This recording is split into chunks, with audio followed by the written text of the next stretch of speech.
And you talk about having, writing it down, visualizing it, drawing it out, whatever it may be.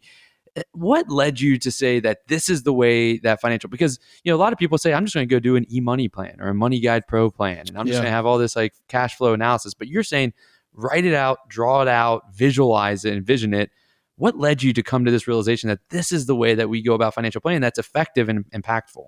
It was trial and error. It was when I was a financial planner, we would set up goals and then we'd meet again next time and people weren't even paying attention to those goals.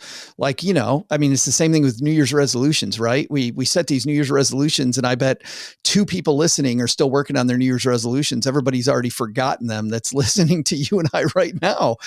And I think the reason is real life gets in the way of these big time goals. And yet there's this study that was done by this group called Nonfiction. It's called The Secret Financial Lives of Americans. And what a great study this is. And I think everybody should read it because it is some horrifying numbers of what's really going on under the hood. And you've seen it working with clients. And I saw it back in the day when I worked with clients that we're all having these fears. We're all doing worse than we pretend we are on Instagram and TikTok, but we can't say it out loud.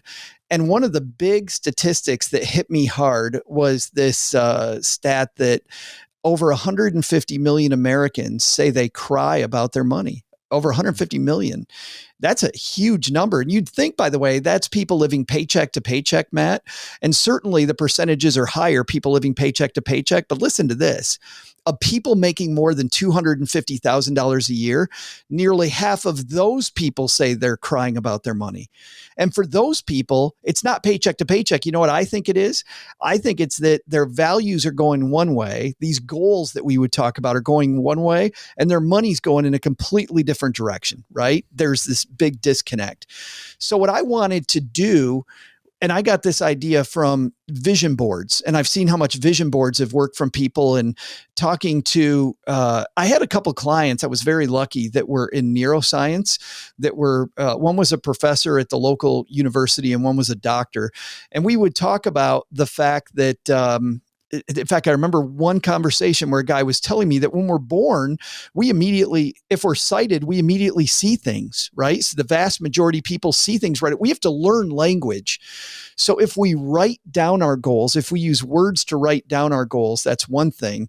But if we can visualize them and visualize them against each other, now we're much more likely to internalize it because we've been doing it since we were born.